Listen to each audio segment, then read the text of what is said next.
सुधांशु जी, एक तो स्थिति है, इसमें कोई दो राय नहीं, महात्मा गांधी को देश से लेकर विदेश तक हर कोई उनके विचारों से प्रभावित है, आज भी प्रभावित है, ये युवा पीढ़ी प्रभावित है।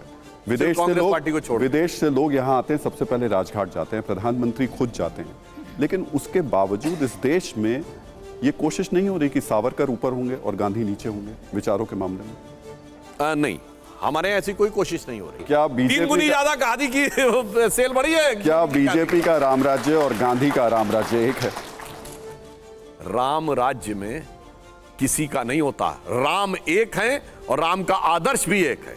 बस दुख इस बात का है कि जो गांधी ने राम राज्य की परिकल्पना दी थी, कांग्रेस उसको छोड़ती चली गई और एक समय ऐसा आया कि उसके खिलाफ भी खड़ी। आप सहमत हैं जो महात्मा गांधी ने रामराज की उनकी परिकल्पना थी उससे? बिल्कुल। राम राज्य की परिकल्पना क्या, राम राज्य की परिकल्पना तो रामायण में लिखी हुई है, वही गांधी जी ने लिया था, वही हम मानते हैं, इसमें कोई नया और पुराने की तो बात ही नहीं। अब जब हम राम राज्य की बात कर रहे हैं तो स्वामी जी, राम मंदिर बनके तैयारी होने वाला है, इसको लेके बहुत ज्यादा संघर्ष हुए हैं। सबसे पहले जो ताला खुलवाया वो राजीव गांधी ने खुलवाया, उसके बाद में कल्याण सिंह के वक्त में कार सेवा हुई और उसके बाद में फिर हमने वीएचपी के आंदोलन देखे, आडवाणी जी का हमने रथ यात्रा देखी। पर आज जब हम इस मंदिर की तरफ आगे बढ़ रहे हैं तो नाम तो सिर्फ एक ही सुनाई दे रहा है, बाकी कोई नाम नहीं सुनाई दे रहा है। ऐसा क्यों? देखिए, मुझे तो ऐसा लगता है ये केवल राम मंदिर का जो मंदिर निर्माण हो रहा है केवल राम मंदिर नहीं है, ये राष्ट्र मंदिर का निर्माण हो रहा है। मुझे ऐसा लगता है क्योंकि राष्ट्रीयता को जीने वाला, राष्ट्रीयता को पहचानने वाला, उस पहचान को पूरे विश्व में देने वाला कोई व्यक्तित्व है इस समय। वो भी अभी क्योंकि गांधी जी की बात चल रही थी, मैं वहीं अमेरिका था, मैं परसों देख रहा था वहाँ कि जब ये आए थे वहाँ गंगा जी की आरती की थी, हम लोगों ने ये दुपट्टा पहनाया था। जब वो बाहर निकल रहे थे, मैंने जब उन सब दुपट्टों में देखा उनको सबको, मुझे बड़ी प्रसन्नता हुई। गांधी जी की और कहीं नहीं लेके गए, लेकिन कहाँ लेके गए? गांधी जी की समाधि पर लेके गए सबको। तो ना तो गांधी को भुलाया गया, ना गांधी को उसमें विस्मृत किया गया। सच तो यह है, जो व्यक्ति उन आदर्शों को दिल से जी रहा है, जीवन में जी रहा है, जान से जी रहा है और जान दे रहा है, और वो इस समय में, मैं इस बार बार कहता हूँ, पूरे विश्व में देखने के बाद इतने, मैं तो भारत के नहीं, केवल चाहे वो रूस के गोर्बाचोव हों, उस समय में जब रूस के दरवाजे खुले थे, मैं उनका मेहमान था, और अमेरिका के उपराष्ट्रपति क्रेमलिन में, उस समय से लेकर चाहे क्लिंटन हो, चाहे ओबामा हो, चाहे बाकी हो, सबसे मिलना हुआ है, देखना हुआ है, जानना हुआ है, जीना, चाहे वो यूनाइटेड नेशन का मंच हो, वर्ल्ड इकोनॉमिक्स फोरम का हो, चाहे वो मतलब जितने पार्लियामेंट ऑफ वर्ल्ड रिलीजन्स हो, मेरे को सब में जाने का अवसर। मैं आपसे कह सकता हूँ, भारत का ये सौभाग्य है। याद करेगा, आइंस्टाइन ने कहा था कि 100 वर्षों के बाद लोग याद करेंगे कि भारत के पास महात्मा गांधी जैसा पुरुष इस हाड़ और चाम में पैदा हुआ था, मिला था।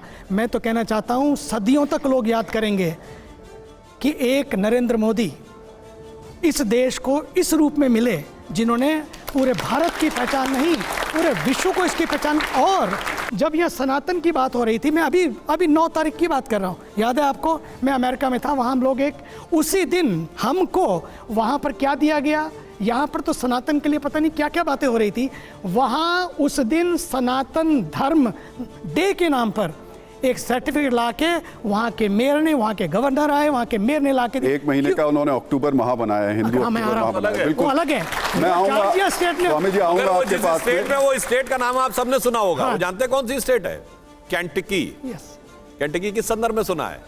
KFC। याद है? यहाँ KFC सुना है, मगर केंटकी ने 3 सितंबर को सनातन धर्म दिवस कर दिया, यह भी जानकारी। मैं आऊंगा आप लोगों के पास में, लेकिन अब इस प्रोग्राम का एक विशेष राउंड होता है, रैपिड फायर राउंड, उस तरफ मैं आपको लेके चल रहा हूँ। थोड़ा बता देता हूँ, मैं वहाँ पर आपको कुछ तस्वीरें दिखाऊंगा, आपके पास 2 ऑप्शन होंगे, उसमें आपको उनमें से एक तस्वीर को चुनना है, एक एक करके मैं आपके पास आऊँगा। लेकिन इस राउंड की तरफ बढ़े, थोड़ी जोरदार तालियों के साथ में आप लोग।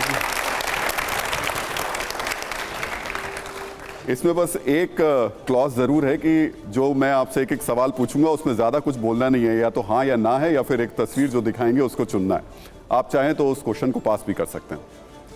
तो पहला सवाल स्वामी जी आपके लिए, देश की प्राथमिकता क्या होनी चाहिए? मंदिर, विश्वविद्यालय या अस्पताल? तीनों।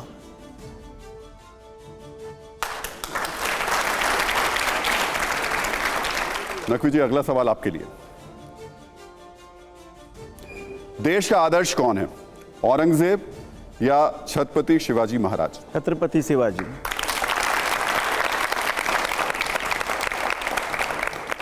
अगला सवाल ओम जी आपके लिए है। आजादी की लड़ाई में योगदान का क्रम आपको बताना है। महात्मा गांधी, विनायक दामोदर सावरकर, सरदार पटेल या फिर जवाहरलाल नेहरू। क्रम में आप बताइए किसको किस कैटेगरी में आप रखते हुए चल रहे हैं। नंबर 1, बहुत कठिन नंबर 2। सवाल आपने मुझसे पूछ दिया। चारों ही की भूमिका अपनी अपनी जगह बहुत लेकिन क्रम महत्वपूर्ण अगर है। देखें तो बहुत महत्वपूर्ण है। महात्मा गांधी जी निश्चित रूप से सर्वमान्य नेता रहे, इसलिए एक नंबर वो हो गए। उनको सबसे ऊपर रखना, लेकिन बाकी सबको एक ही श्रेणी में रखना। मैं 1, 2, 3, 4 नहीं करना चाहूंगा। एक और बाकी सब 2 या सभी को 1 कह दूं तो ज्यादा अच्छा है। पर यहाँ पटेल और नेहरू दोनों को साथ लेकर आ रहे हैं, इसका मतलब जी, पटेल और नेहरू दोनों को बराबर रख रहे हैं हम। रखना ही चाहिए। मुझे लगता है कि एक प्लेन पे 1 और 1 और 1A पे ही सभी को रख देना ठीक। थोड़ी देर पहले लेकिन ओम जी आप कुछ और बोल रहे थे, आऊंगा मैं उसके ऊपर। लेकिन बिल्कुल अगला आइए। सवाल दीपक जी, अगला सवाल आपके लिए, और जरा तालियां बजाते रहिए जोरदार तरीके से। विश्व पटल पर सबसे बड़ा चेहरा कौन?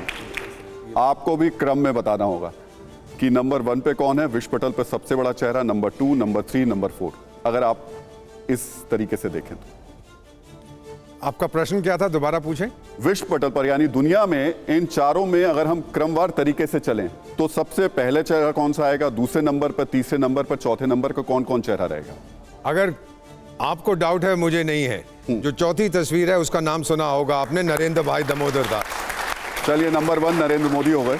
और उसके बाद जिन देशों में मैं गया हूं वहां पर लोग इंदिरा गांधी की बात करते नंबर 2 इंदिरा गांधी। और फिर कई देशों में अभी तक जवाहरलाल नेहरू को याद रखते हैं। नंबर 3 जवाहरलाल क्षमा नेहरू। चाहता हूं कि हमारे जो चौथे व्यक्ति हैं उसका जवाब मेरे जो सहयोगी हैं वो देंगे। डिप्लोमेसी में हम आलोचना नहीं करते किसी की, बाकियों पे छोड़ देते हैं।